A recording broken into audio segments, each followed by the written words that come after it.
So, welcome to another episode of the Earthen podcast. I'm Scott Howard, and today my guest is James Wolfe from Bamboo Master. Thanks for being here, James. Thanks, Scott. It's great to be here. It is such an honor, man. I'm glad to have you on the show, and I'm just really passionate about natural building, natural materials, and bamboo is high up there on the list. It's one of the most useful materials in the world, and you've been doing all kinds of projects using bamboo. So I hope you're going to be able to share some of those details with us today. And why don't you start off by telling our audience a little bit about, your journey over the years and how you got into bamboo and just some of your entrepreneurial background. I know you were into bikes, you're into architecture and furniture. Yeah, all that. I mean, I see myself more of just a creative, like a creator, and I've chose bamboo as kind of my main material, though it's not my only material.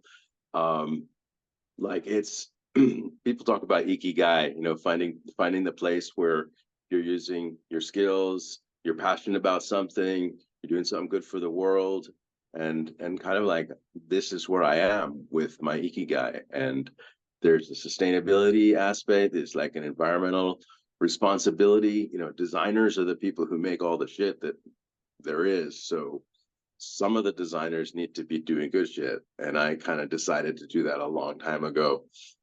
Glad you did.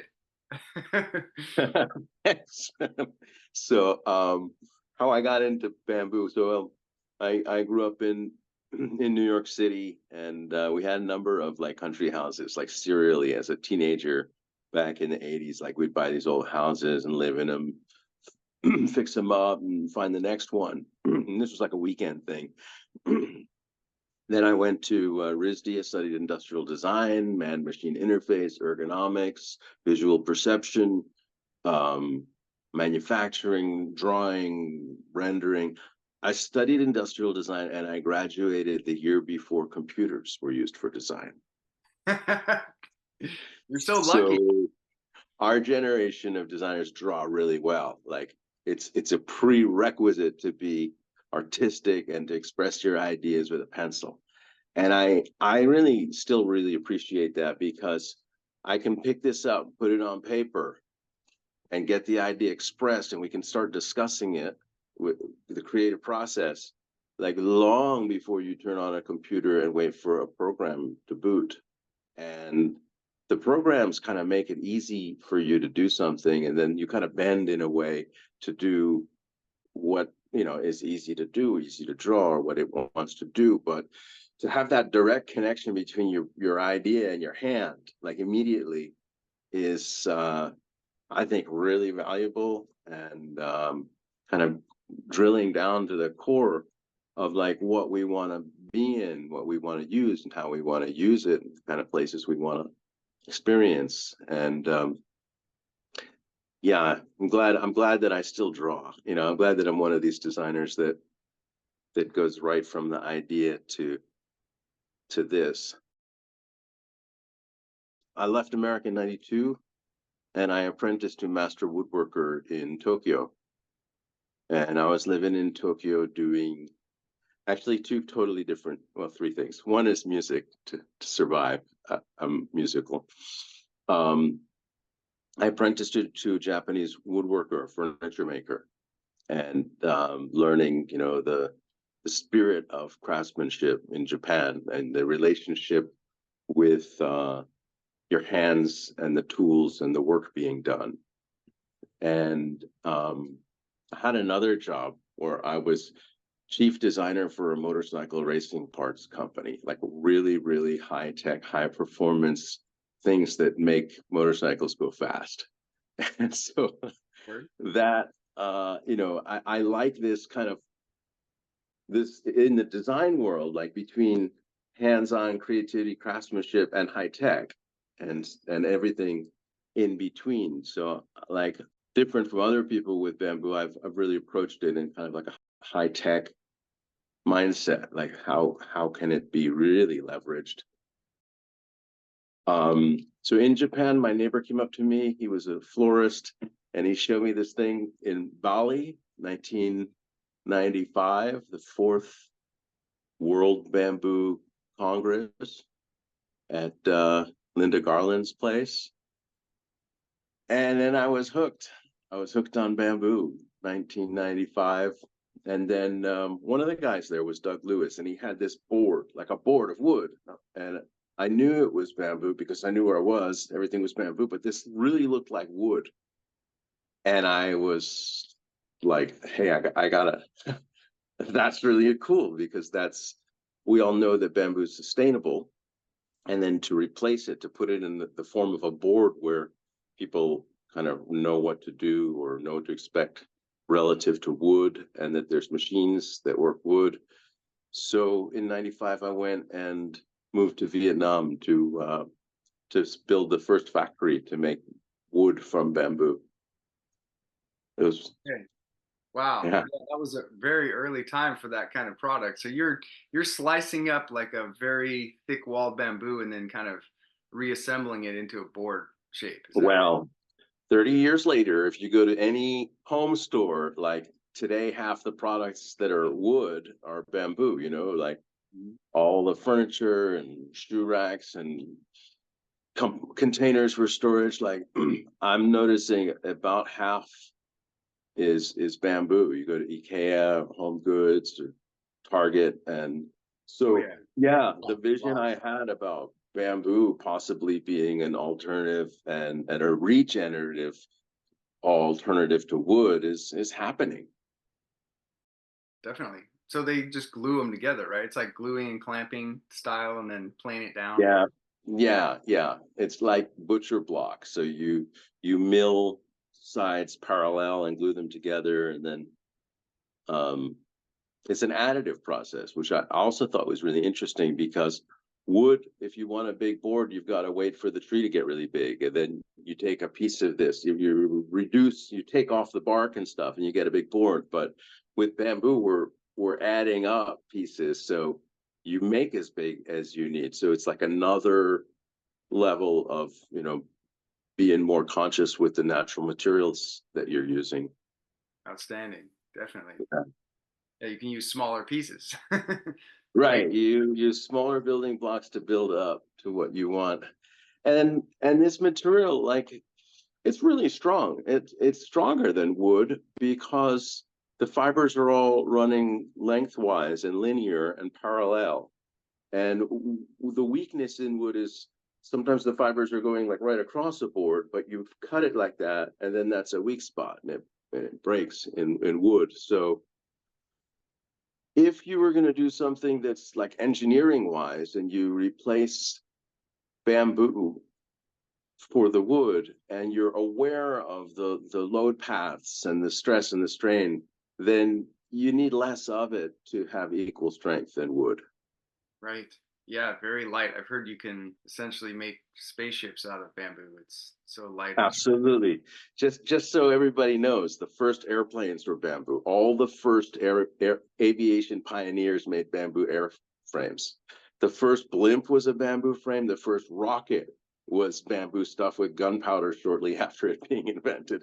So everything in aerospace started with bamboo, which is amazing. That must have been impactful. And that's also like where I wanted to see. People see it as a poor man's timber, as you're too impoverished, so you have to use bamboo.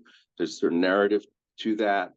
But if you just look at the performance of it, strength to weight ratio, tensile strength, the resilience, the viscoelasticity, it dampens vibrations. So I'd like people to see more of its potential as a high tech material rather than associated with poverty. Of course, of course. Yeah, I mean, well, you're always going to get this kind of when things are round, there's a lot more craftsmanship involved and you have to adapt to the material. But then you're talking about, this industrial processes where we're slicing the bamboo, you're making it perfectly straight and flat, and you can make boards now. So there's really no hurdles there anymore. We can use it for either approach works, and you can still use the same material. Yeah, yeah. So the funny turn that it went is that I departed from doing more of the more processing, more glue, and then of course I like to kind of go the more challenging route. So I was like, what can we do with the poles? And like, what more can we do with the poles?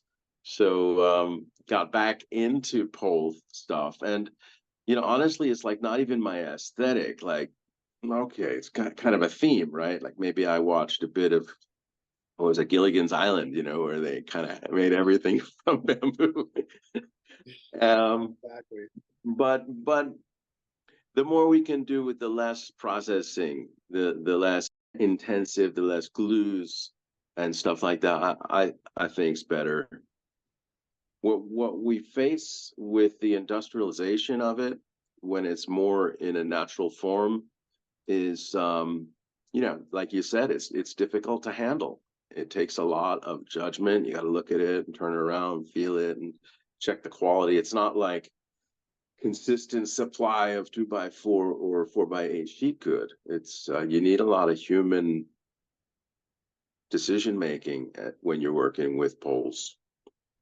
Yeah, a lot more skill. And like the modern construction, at least in the US, has been kind of a race to the bottom, where it's like, let's make this as dumb as possible. So, it's really easy to install. Yeah, But yeah, yeah. craftsmanship, that's how I got into natural building, was just going after that beauty, the art, the craftsmanship. And I love working with round wood all the time. I mean, Mm, I prefer it over the dimensional lumber, right? Because it's just so much more fun. yeah.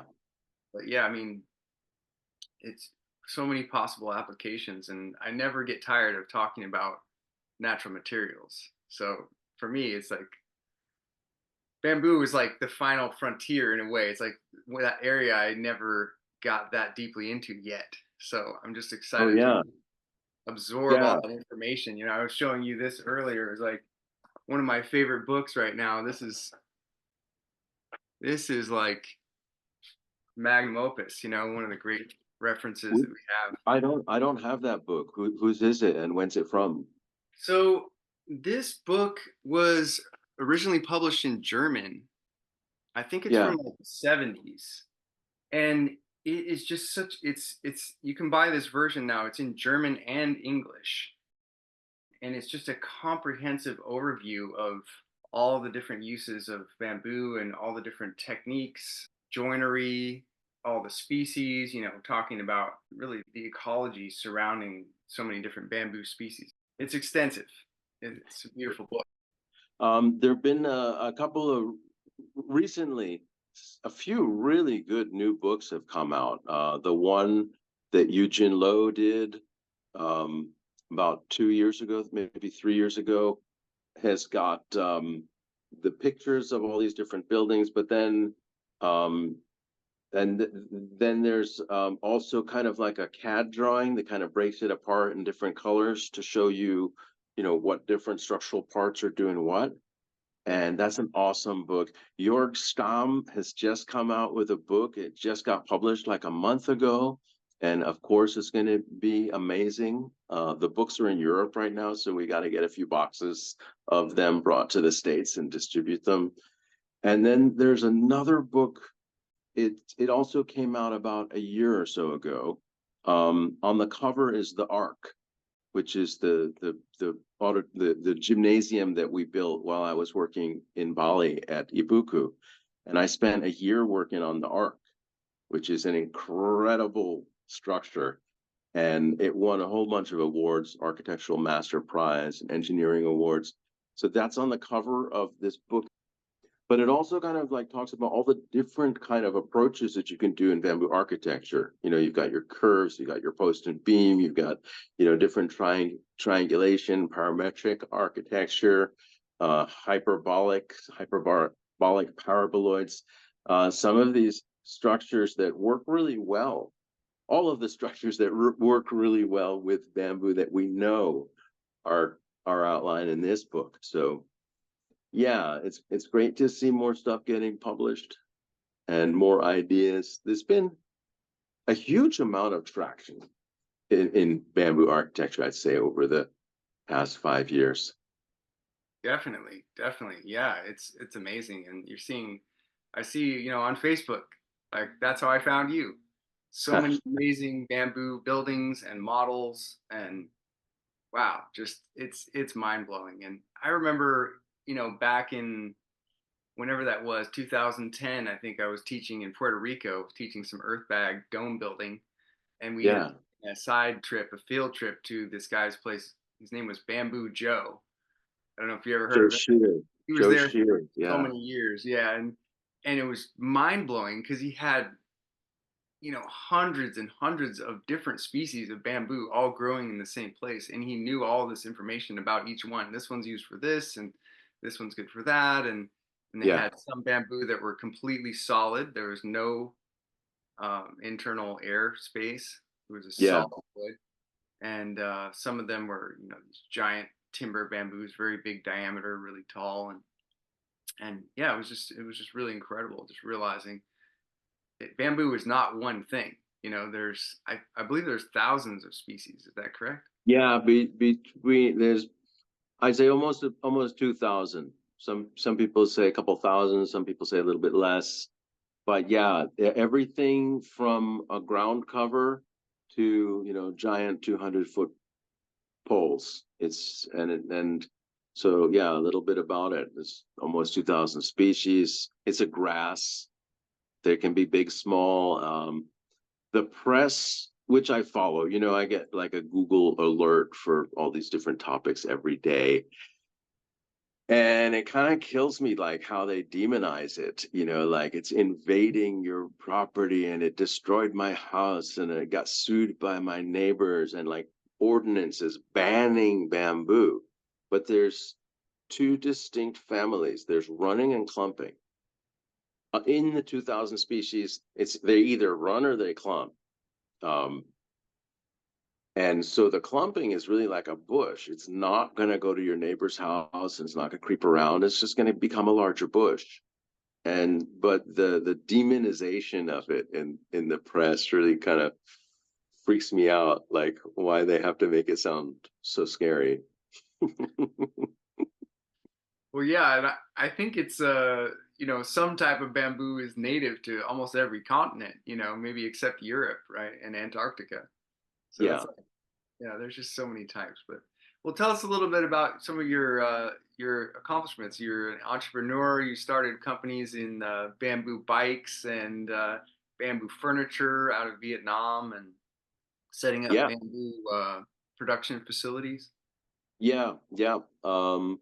Well, I worked with all the top architects and in bamboo.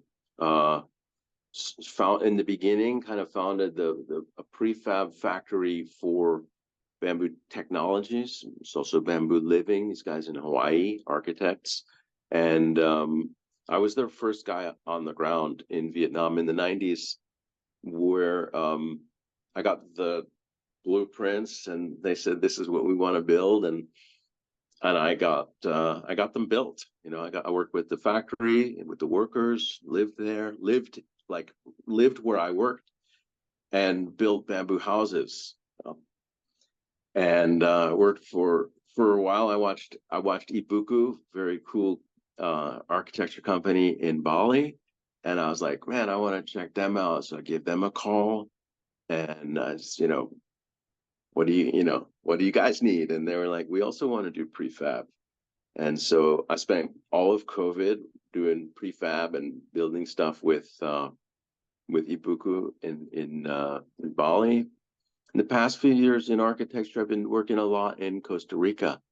Costa Rica is catching on. There's a lot of kind of ecological neo hippie retreat resort type of stuff going on, and they totally get the bamboo. They want to be sustainable and be good, and everything like working towards um, becoming the world that you want to see. And this vision, is a great place for me to do my work, because I also want to see a world where we're building again with bamboo. Um, Entrepreneurially, yeah, I own a few plantations with my wife Lam. We own a factory. We manufacture and export furniture all over the world. We do home and garden stuff. We do Japanese water fountains. We do, this, that, and the other. If you need something built in bamboo, we do it more like manufacturing. And other things, bigger things like prefab, some things that like custom stuff, we can build it, we can finish it, label it, put it back together, and ship it. And the whole bike thing has been amazing, like making bikes and riding bikes out of bamboo. In 2009, I started a company with my partner Nick Fry out of Colorado. He's a aerospace mechanical engineer and a pro bike racer. And we thought, hey, this material looks really good for bikes. Let's give it a shot. And since everybody thinks it's a joke, let's go as high as we can go. Let's make professional race bikes and let's race them in the most demanding races that there are, and show people like not only does it make a great bike, but it also has some qualities that we discovered that are better than all the other bike building materials. More comfortable, more like a dynamic vibration damping feeling, Sure. where if all the other materials don't have this viscoelastic quality. And when people were racing on bikes for like these grueling 300 miles of gravel racing, people finishing the race anywhere between 10 and 15 hours of grueling racing on gravel. The dudes that had my bikes were just like, I'm feeling great, man. I'm just feeling smooth. My body's getting pampered. 9 or 10 hours into it, they're feeling great because the bamboo is providing them comfort. And if you're the motor and you're comfortable, you'll be a better motor for a longer period of time. Definitely. Wow, So, cool, cool. And so these I have like learned. some carbon fiber hubs so that it brings the stays together. And So the building process was, yeah, I use iron bamboo. It's the solid bamboo, but we drill out and bore out the inside of the tubes, only leaving the really good fiber around the outside of the tube.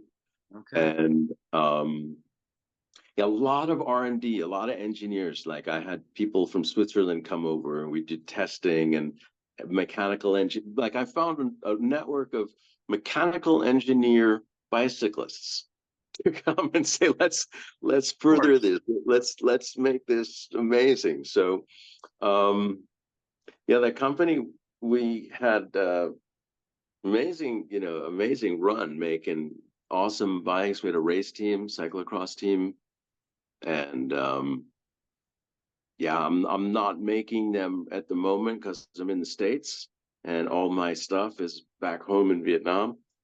But I ride them. I don't think I ever want to ride anything other than a bamboo bike. That being said, there's a lot of crappy ones out there because it doesn't take any machinery or really much skills. And you got these workshops that people like who've never built anything build a bamboo bike over a weekend. And it doesn't have the same quality. And again, like that's one of the things I'm like fighting is like this perception of bamboo as crappy. And so, yeah, there's some really good bikes and there's also some really crappy bikes. And, you know, what I fear is that people will see the crappy one and then form an opinion, which, people tend to do. Hmm. So, yeah, just like big picture, I always want like what I do with bamboo and what others do with bamboo to emphasize the good and do better than the things that have given it a bad reputation. Yeah, of course. Yeah, I mean, some of what we're doing is kind of like leading the way to the new culture that we want to be in, right? So we're dispelling the Yeah, disinformation, the poor information that's out there about bamboo or about Adobe architecture. This yeah, whole life I just spent really telling everybody like, look, this is a viable option, and there's a lot of skepticism. Won't Yeah, it just melt yeah, in the rain? It's like, not exactly. yeah, yeah. You know, it's like a humanistic trait, like just to think that things that we do is better, because like we thought of it or we think it's technology, Yeah, where many of the kind of native knowledge or earth building or traditional is still really, really valid.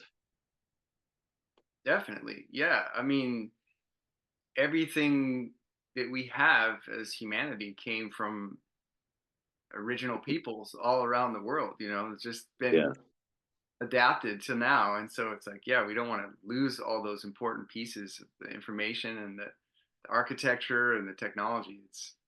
It's available. We can still use everything that we have at our disposal. So Yeah. yeah, So we hear about the Iron Age, and the Bronze Age, and the Stone Age.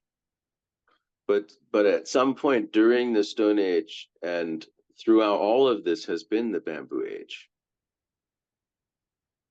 That it's a really easily like before we had saws to turn trees into boards, people were using bamboo for thousands of years, maybe hundreds of thousands of years. yeah, it's And so easy, right? You just need a knife, really. right, maybe a stone axe.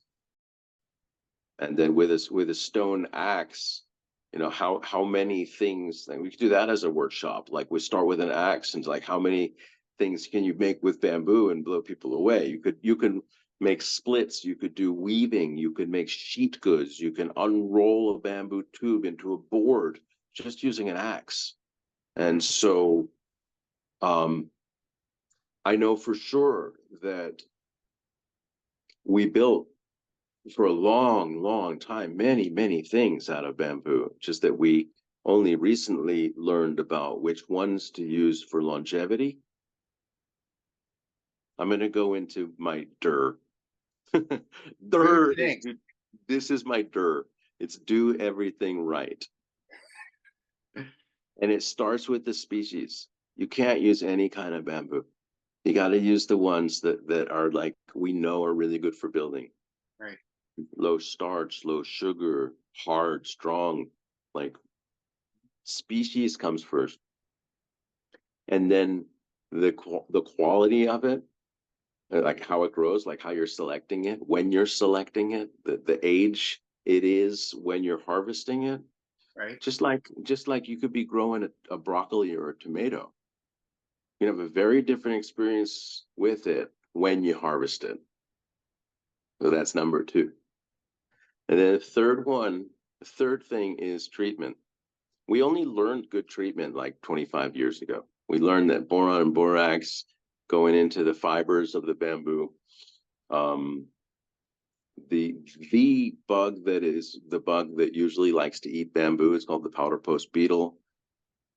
Its stomach can't take it, the boron borax solution, and it kills it when it eats it. And we just discovered that. So for hundreds of thousands of years in building with bamboo, the things didn't last because, well, the first three things: the type of bamboo, the condition and the age that you harvest it at, and the treatment. And that's what makes bamboo last. And then the fourth thing is design. And design is like a farmer with a big hat and tall boots. You keep the bottom away from the earth and you protect the whole structure from the elements, rain and exposure, which is UV, which will turn it silver and dry, and eventually 5 or 10 years, just decay it, weaken it. So these four things are my dir. You got to do everything right, and we may have gotten pretty far with design, but because the first three things, nothing we built um, more than 100 or so years ago still stands. And yeah, so like what are all the things that we built over time? Like what are the amazing things? Like if you had the time and the labor and the materials and the armies of people to build things like the pyramids or Angkor Wat in the or temples that are taken over by jungle, we must have built some pretty cool stuff. And so how do we find that? How do we refine the things that we once, the great things that we once did with bamboo? And my Japanese master used to say that the shokunin had it in the muscles. There was muscle memory of building. But I think there's also like experimentation, like we build with model sticks and things like that. And there's bamboo classes all over the world. And that the things that we once did will kind of be obvious to us, or they'll emerge through just playing with it again. So true. Yeah, the patterns reemerge just by the materials themselves. Yeah, like the materials dictate, as you know, especially with your earth building.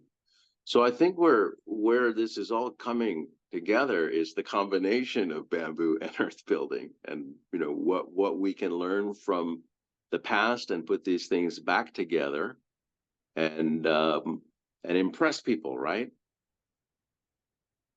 Yeah, move forward, something of value. And also you mentioned the longevity of the buildings, and that's always been really huge for me. And I've always tried to explain to people, you know, a lot of my buildings are going to be mostly minerals. And so they, in theory, they can last for thousands of years. That part of the building can last indefinitely. So that's a pretty good deal. So if you Yeah. imagine in the big picture over the long term, if humanity just keeps building quality structures that are going to last hundreds or thousands of years, then eventually, we don't need to just keep rebuilding houses over and over. I mean, we can adapt those that are already in place, and then it's a lot more efficient in the long term. You don't have to rebuild constantly. So Yeah. I think that's also Yeah. too. You mentioned the preserving of bamboo. That I've heard that there are some methods where you can essentially leach out all the sugars and then replace them with minerals. I believe boron and borax are part of that recipe.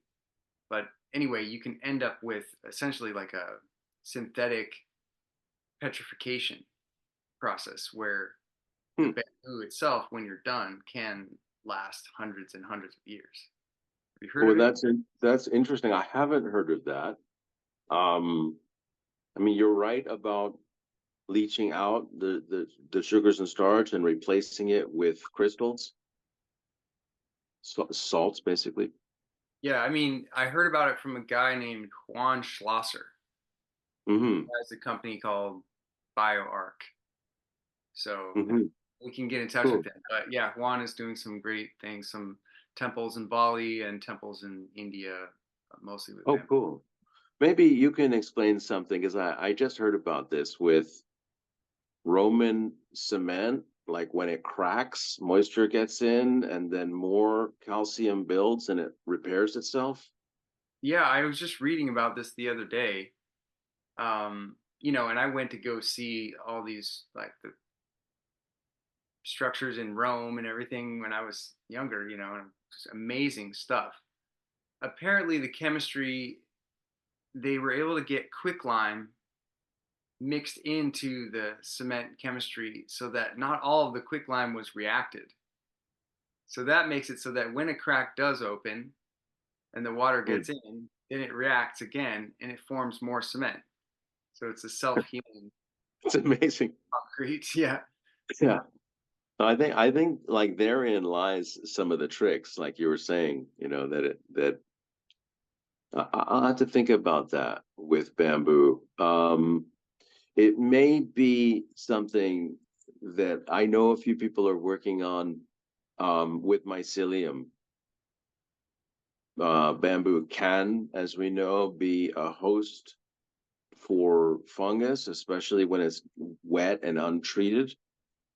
But there's been a lot more development with mycelium kind of as a binder, as a glue, and bamboo and mycelium really are. are going to be a good pair together.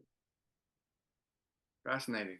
Yeah, I've looked into a little bit into the mycelial insulation. So you have some Yeah. companies making some products that are like styrofoam, similar to styrofoam. They have the same weight, kind of same feel. They use them for packaging.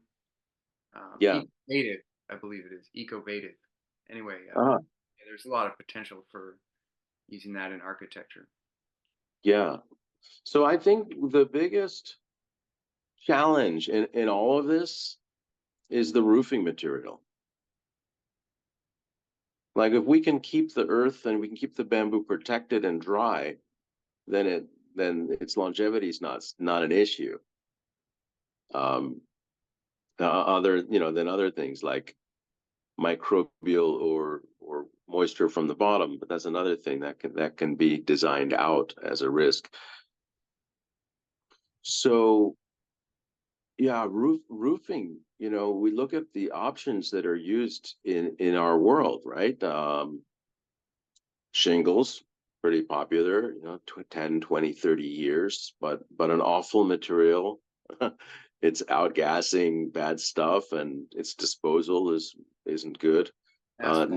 Natural materials that you don't have the skills, you don't have the labor in places where it's available locally, and the labor's there, and they're too poor to jump in a truck and go buy some stuff. They'll do thatch and grass and leaves and things like that. Um, Yeah, bark. I don't I don't see those like getting big in industrial nations or here. No. Um, there's wood shingles, which I still think is a really good option. Wood shingles, are pretty good. They're light enough, they last long enough, they're replaceable. Um, some of the challenges, with bamboo architecture, you've got a lot of kind of have curves and dome shapes and parabolic shapes that rigid materials are a little more difficult.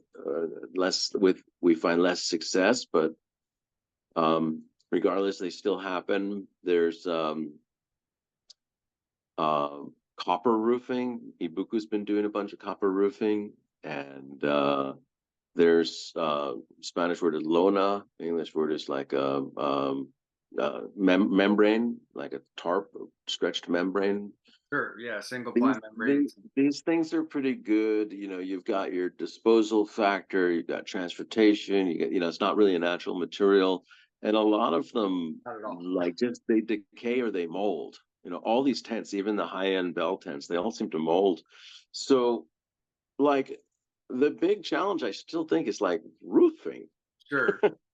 Well, yeah, I mean, I started in as a building envelope consultant a few years ago, and I never thought I would be so into the conventional construction world, but I've learned a lot, and so we just talk all the time about waterproofing materials and detailing. And before, on most of my Adobe Cobb buildings, I was using EPDM. That's a rubberized kind of a pond liner type material for the roof. Yeah. And yeah, it's not natural. It's the same stuff that your tires are made of. So there's petroleum products in there. Um, but one of the advantages, it conforms to any shape, and it just does not leak, and it will last 50, 60 years pretty easily, even with Wow. some UV on it.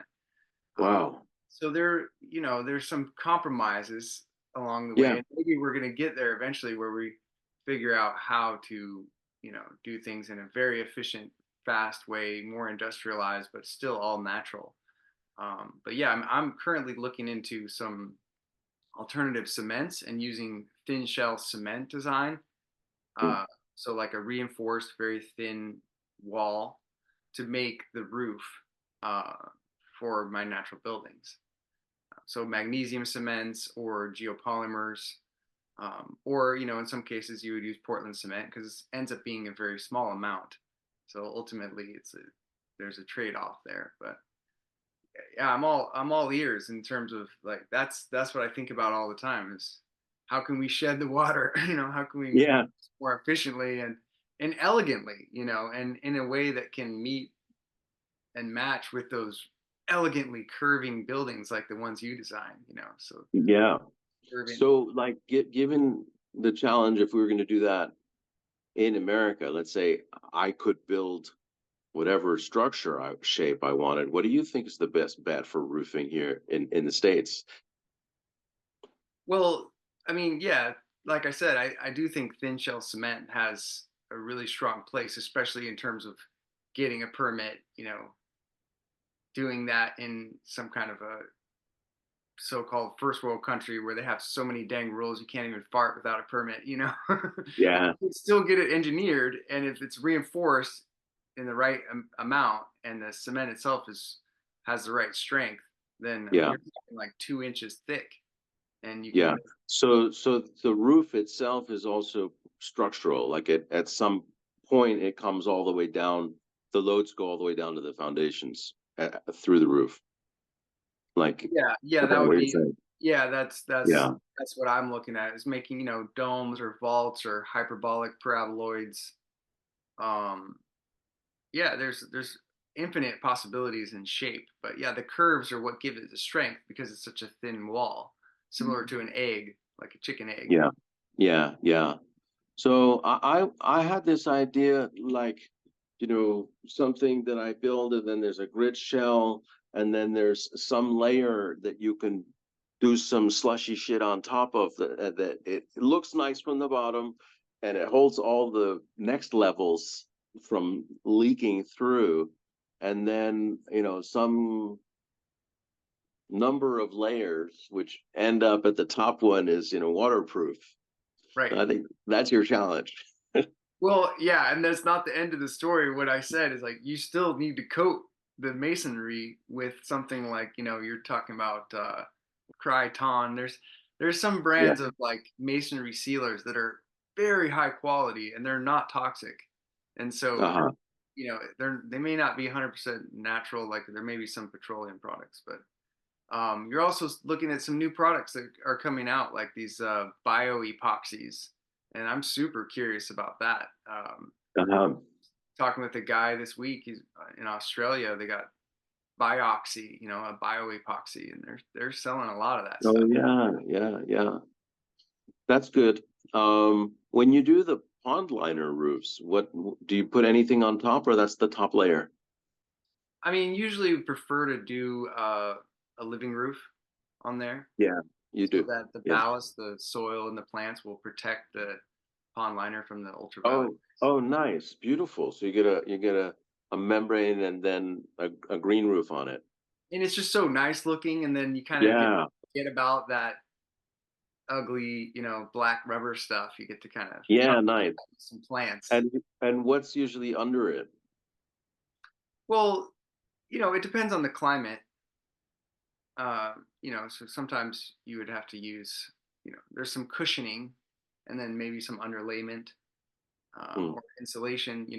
Depends on the roof system, but in colder climates, if you're heating the inside of the building, right, you can get condensation on the underside of a waterproof layer that is the roof, and then Yeah.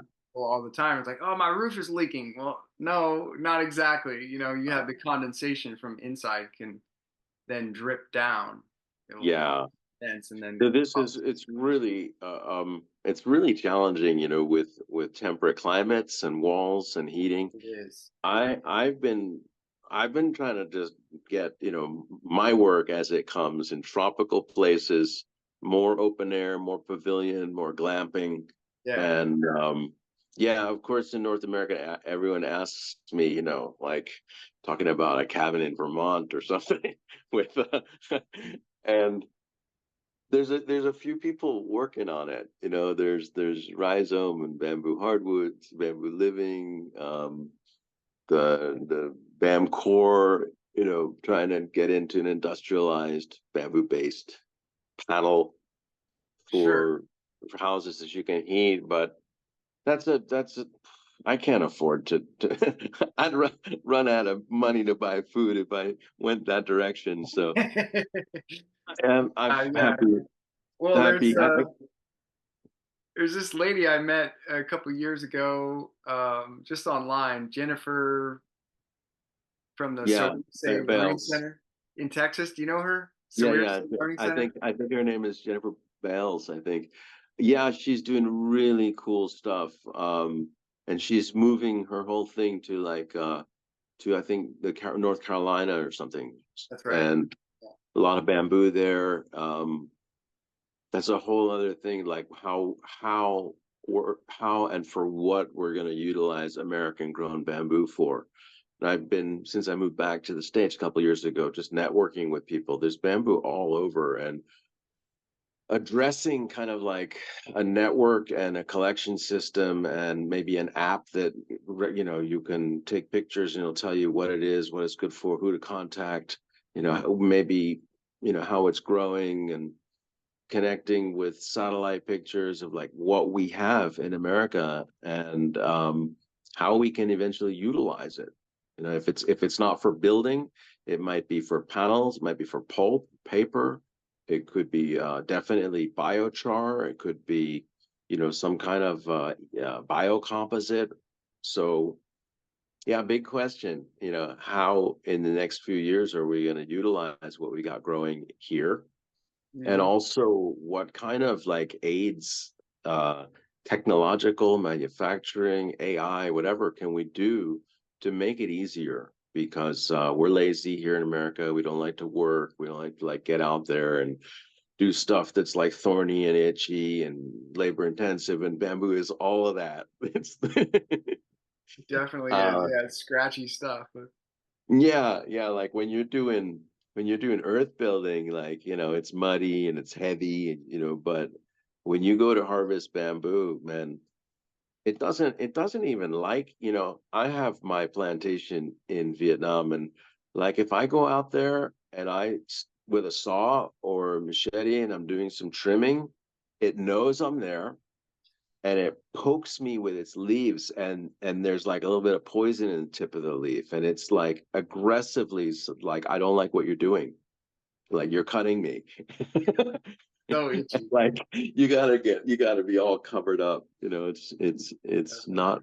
not easy stuff to harvest. So to utilize it anywhere, but especially here, um we got to come up with some technology to turn it into valuable raw material from where it is.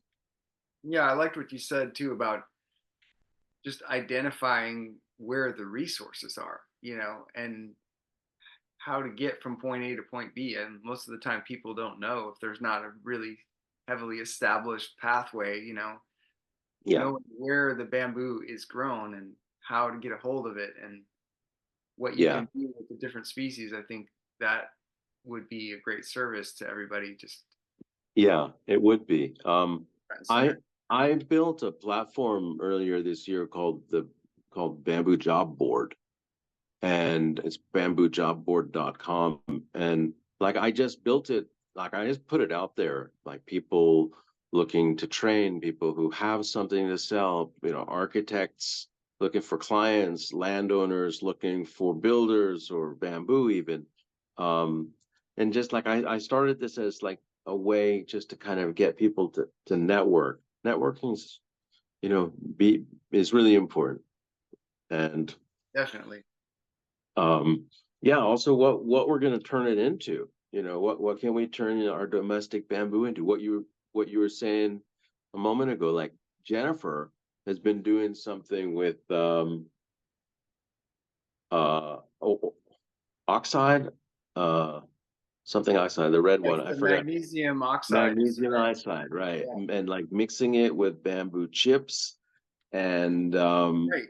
Yeah, and that's what I doing was getting doing to was like, the ways you can bring to any type of wood with the magnesium oxide, that makes an incredible product.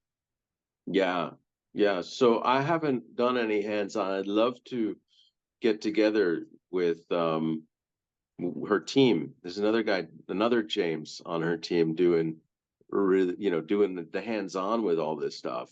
But yeah, that sounds really interesting to what she's doing with the magnesium oxide. And the building process is kind of like a hybrid stick built with this material. And one of the ways was like rammed earth where you have your forms and you pack, and then the forms go up, and you pack, and the forms go up, and like sliding up to build the house. Sure. Um, this is pretty interesting. Also, like when you break down bamboo to the two elements, the two basic elements of what's in bamboo, you got fiber and you got lignin. And when you refine it, like you could refine it further to refine the fibers to get better fibers. These fibers could be an additive in 3D printing. So it's a slush coming out to do 3D printed house, or even the what do you call it with the tube? Filling a tube and stacking. I forget what you call that. Super Adobe? Super Adobe with the like where they fill the like a Yeah. long, Earth yeah, bag building. earth Super bag, Adobe. earth bang, Super Adobe. So if we separate the two basic elements of the bamboo, the fiber and the lignin could go in the direction of further refinement to be more glue-like. Then the Okay. fiber, of course, we know what that's for. That's for binding. So that plus the MO, eh, yeah, maybe Yeah. 3D printing, I maybe mean, there's some, so much potential. So as soon as I heard about the magnesium oxide cement from Jennifer a while back, I got some, and we've been yeah. doing test bricks since then. So we've Wow. done, dozens of test bricks and all different mixtures, and that's kind of my thing. It's like I get into the materials. I'm like, what can this do? Materials based design, right? Yeah. And so right now we're kind of at the very beginning of a project with a buddy of mine, just doing the first pilot project.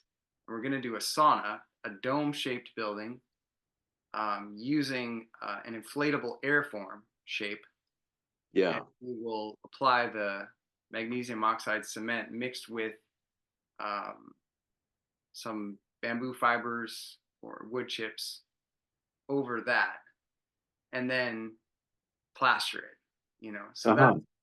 that's kind of where we're at right now. And also, we're cutting the magnesium oxide with a little bit of clay because we found it's still incredibly strong and very water resistant. We Oh, can cool. put those bricks in above the water. Where are you doing your work? Yeah, just outside of Portland here. Yeah, Do you have workshops? I have done workshops since around 2002, but this year I'm not doing any because we're just focused on the research and kind of have a little group of friends. We're coming together to do this little research build. That Um, sounds great. I think you could combine it with a workshop. we could. Yeah. Yes, it's possible. It's a scheduling issue right now at this point, but I'm just so excited about the potential combination of like maybe a bamboo structure, like you mentioned what Jennifer's doing, where you have a skeleton and then you're working the magnesium oxide cement and cellulose mixture around that, so that the bamboo would be the reinforcement rather than what we're using now, which is like a basalt fiber mesh, which is very high tech and very Oh, strong. cool. Yeah. I think that the magnesium oxides, if it fully encased and surrounded a treated bamboo, might be a pretty long term, reinforcement. That it wouldn't rot out inside of there. I think it would preserve it. Hmm. Yeah. Well, a lot of people keep bringing up using bamboo for the reinforcement in cement. Like you always see people in India thinking that they discovered it like every week. Oh, look, you can use bamboo as rebar, but you really can't. It doesn't work. Of course, the stuff that's in cement wants to eat up the bamboo, and so it's going to decay. And then also when you embed the bamboo poles in cement, it's wet. There's so much water, so the bamboo expands. Then, like 30 hours later, the cement starts as cures, and then weeks or months later, the bamboo is going to shrink back to its dry size, and so it's going to lose the surface connection everywhere. Just have like a Oh, okay. loose pole floating in a channel. So Okay, it doesn't that's good to work. know. Yeah. So if it's gonna be in a state like that where shortly after the building process, it's wet and it's expanded, and then the stuff around it dries, then you have issues. But I totally see using bamboo, as at least the majority of the structural need of the structure, and using earth materials like to make foundations look pretty, to do walls, dividers, for built-in seating and ovens, and ventilation, um, and then back to roofs, back to roofs again. Always about roofs, yeah. Yeah, that's the biggest challenge. I mean, the other stuff we know it works. Everything's been doing for thousands of years. We've been getting better and better at. There's a few smart guys like us, doing what we can do to advance it and modernize it. Um, yeah, I'm not worried about the earth building or the bamboo building. It's always like the rain protection and UV resistance. All, I mean, earthen stuff is pretty strong with UV, right? Almost all Very, of it. very. Yeah. Yeah, I mean, we'll know soon enough, probably in, I'm guessing about a year. Got to do some more experiments and really just get these, do some tests and put them outside and watch them Yeah. overwinter, where we have certain masonry thin shell set up with a certain series of coatings, and Yeah. then Yeah. I think, the waterproofing of the masonry is really where it's at for me because it's maintainable, it doesn't wear out. Like you said, the masonry doesn't degrade in UV. Yeah. But yeah, I mean, Oh, it would be great to, so far the best of what I can come up with is using the basalt rebar and basalt mesh in, yeah. in the Yeah. masonry.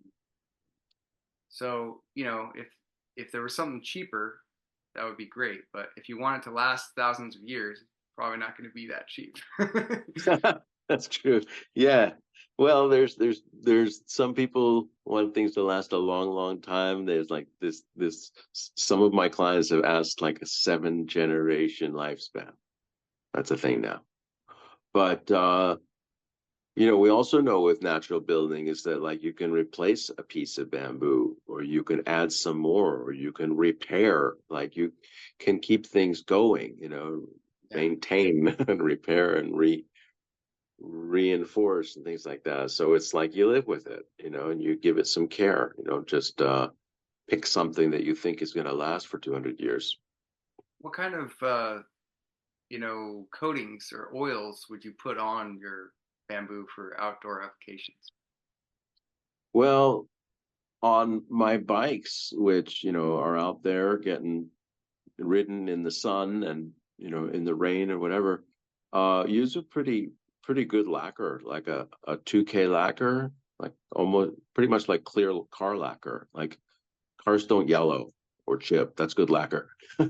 So that's the top of the top end.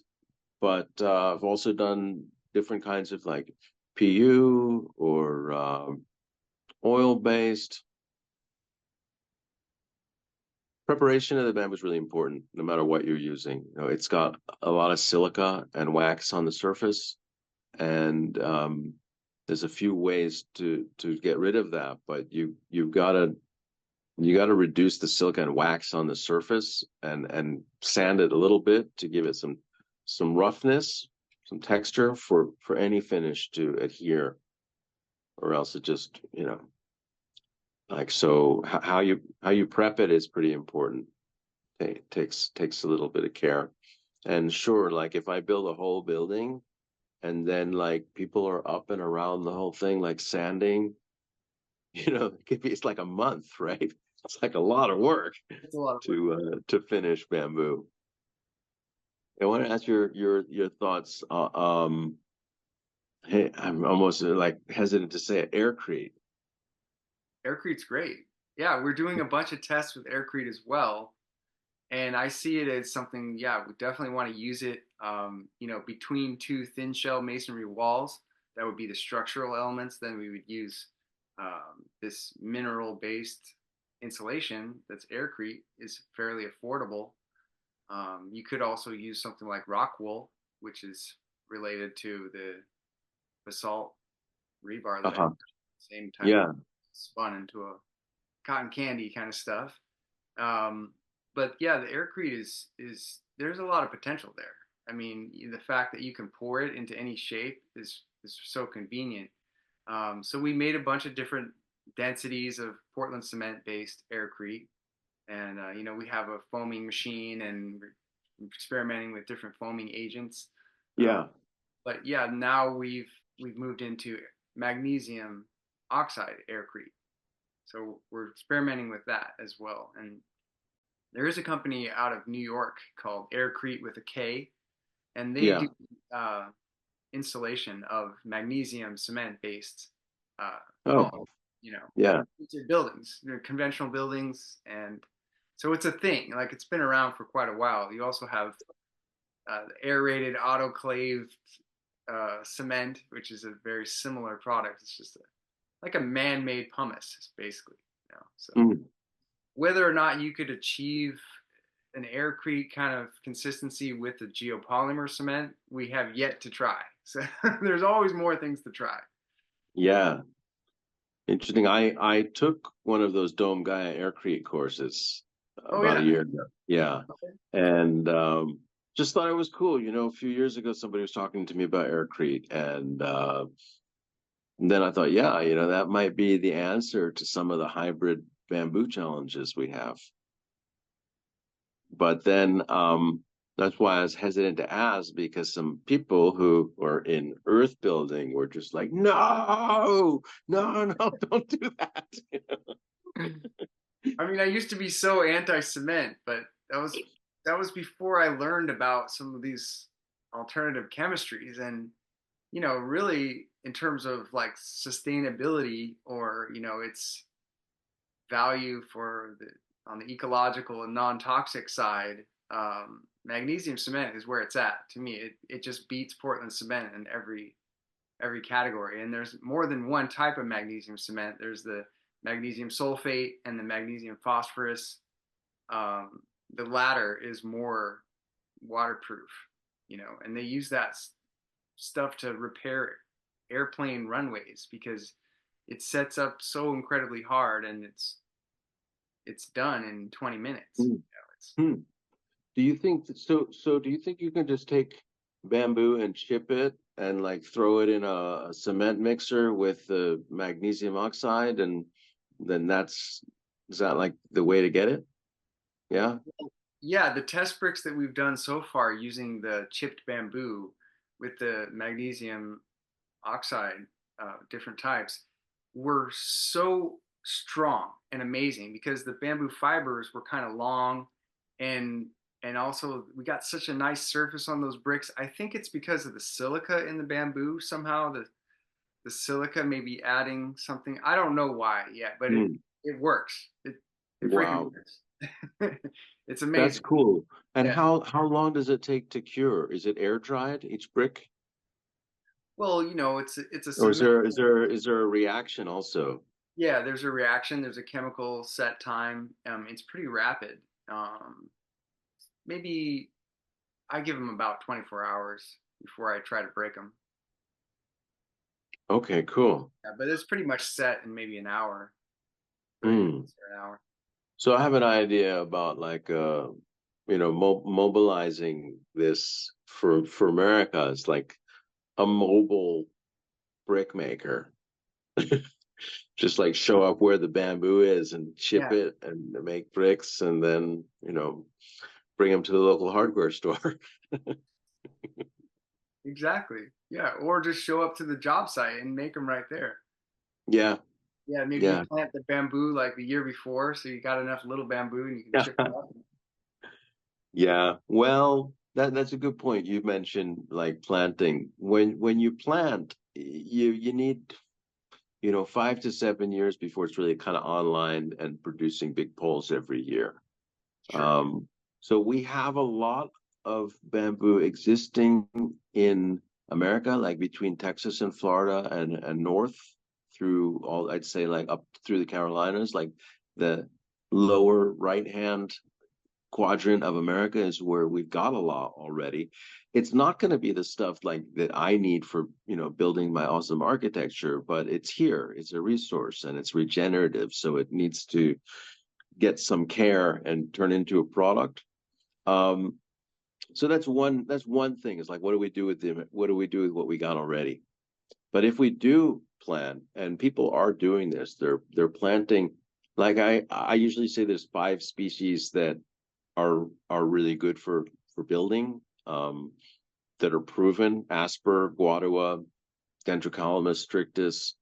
Um, those are like the big three for construction. And Moso is, it can grow here. It's big in China. It's mostly what the flooring's made out of. I've got about 100 poles in my backyard that I harvested a year ago in Louisiana that I'm going to get some experience with, do some hands-on. Actually, I feel like doing it now. After our talk, I want to go investigate a bit.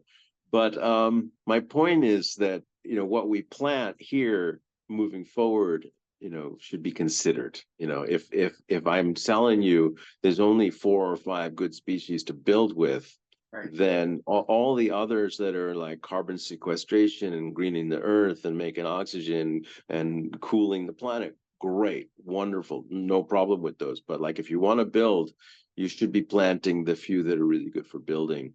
And along kind of like the south, like between Texas and Florida, and along Florida is really a good zone. And one of the drives has been a company called Only Moso, which people, say good or bad things about. But in Florida, their oranges are there's like a blight, right? So you have this big farm of oranges with irrigation, but the trees are all dying, and so they've been convinced to plant bamboo, that there's a future. So there's a lot of farmers that actually switched over to growing bamboo the past few years. And what is it that we can create for this local market? Like, what can we make? What kind of building materials, or what kind of alternative sustainable product and education, so people will accept it? And so, yeah, just giving thought to, like I said, I've been out of America for 30 years, been doing bamboo all over, mostly in Asia, but now I'm here and I am an American. So I'm like thinking, like, what should we do here? That's great. I love how you're thinking. Yeah, I mean, the big picture and applying permaculture principles, to the planning and use of this many awesome species. I'm wondering if any of those 5 major species for building you can plant and come back in just 1 year and cut some small pieces that will the is the material going to be mature enough to be hard enough that when you chip it up, is it going to be high quality chips that if I add that to my magnesium cement, is that Yeah, cool? so I'll answer that with the growing. When you put a plant in the ground, you're just like, it's really small, and then it's like a little bush the first year, and a little bit bigger bush the next year, and a little bit bigger bush the next year. And then it's not until 5 years or so that you're starting to get those really tall, full full height. And even, yeah, I mean, every year, like the first 7 years, let's say, it gets taller and taller until it maxes out. And like, it's going to be the height and the diameter that it'll be genetically. And every single year onwards, for like 100 years, or some of them 150 years, this plant is going to be making poles every single year. But the poles that you want to harvest, just like I was saying, when you pick a vegetable, like, well, when you pick it matters. They need to be in their third year. You're selectively harvesting poles that sprouted 3 years ago. And I, so every year, if you have a managed bamboo clump, there should be 1 year, 2 year, and 3 year poles on it. And every year you're harvesting the 3 year old poles.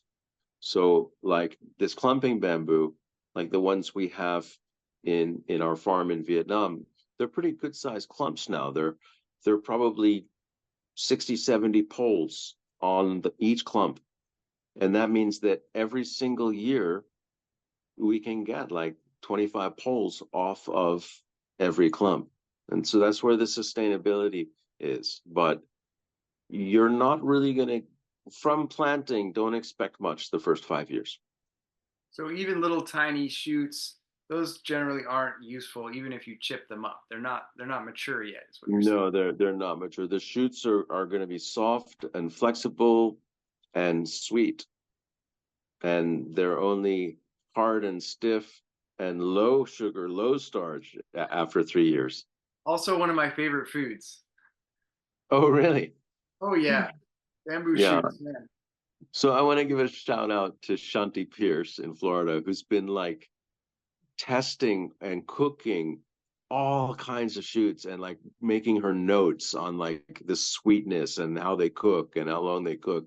Shanti's been going through this plantation that was planted by a guy named Cliff Sussman, and he's got like 256 different species of bamboo grown in Florida.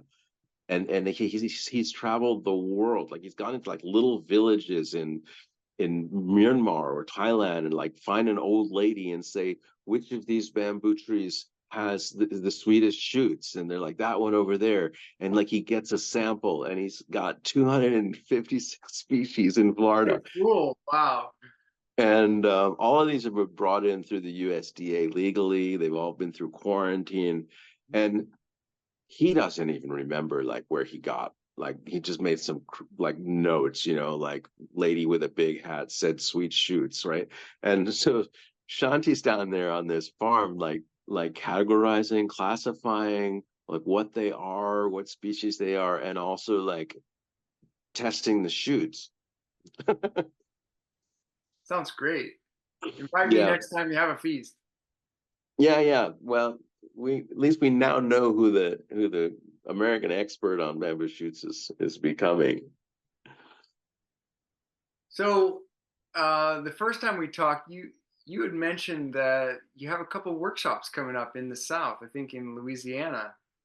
Yeah, yeah. I have a couple of workshops coming up I teach about the plant and taking care of it and harvesting it, but also transforming it into splits and sheets and bending and building. And these are really great workshops for people to get hands-on with me and building.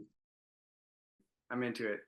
Yeah, Yeah, well, I just feel really inspired, whenever we talk. So just thanks for bringing your positivity and the joy and inspiration. People thanks. Thanks.